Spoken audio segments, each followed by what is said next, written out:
R15 ছেলেটা কনে গেল? ছেলেটার বিয়ে শাদী ঠিক করলাম বন্ধুর মেয়ের সাথে, বিয়েটা দিতে হবে। বিয়ে বানালে আমার লাভ আছে। কই যে গেল ছেলেটা? বাড়ি যে কখন আসবে নে? আসুক, কথা কইয়ে দেখি কি কয়। হ্যাঁ শোনা বাকি, তুমি কোনো চিন্তা করো না, আমি তোমার ছাড়া কারোর বিয়ে করছি নে। আমার বাপও যতই অন্য জায়গায় বিয়ে দেওয়ার চেষ্টা করুক, ও হবে না নে, আমি তোমারই বিয়ে করবা নে। তুমি কোনো পিছান নিও না, আমি এখনই যাচ্ছি আমার বাপের কাছে, আমি এখনই করছি, কোনো সমস্যা নেই, তুমি কোনো টেনশন করো না।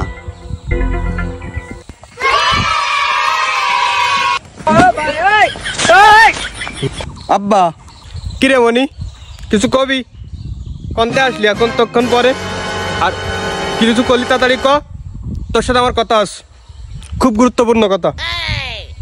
ক।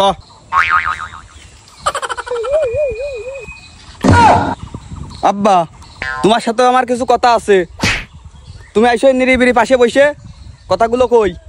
অত কথা না, কথা হইলো আমার আগে। আমার বন্ধুর মেয়ে জয়নার সাথে তোমার বিয়ে, কথা ফাইনাল, আমি কথা দিয়ে দিচ্ছি। আব্বা, আমি আপনার এই প্রস্তাব কোনো কাজেই মানতে পারছি না। আমি ওই পাড়ার ওই সকিনার ভালোবাসি, বিয়ে করলে আমি সকিনারই করব। হ্যাঁ বন্ধু, কথা আমার হয়েছে, ছেলের সাথে কথা হয়েছে, চাপ নিও না। ও গাড়ি, আচ্ছা আচ্ছা, দাঁড়া আমার ছেলের কাছে শুনে নি। লাইনে থাকো, লাইনে থাকো, আমি জানাচ্ছি তোমার। মনি, R15 কি কালার নিবি? কি কালার? কি কালার কব? R15 version 4 Indonesian silver colour. বন্ধু, সিলভার কালার কাম সারা। রাখো। মনি, ওই ডে কি হবে ওর? R15 এর কাছে সকিনা কিছুই না।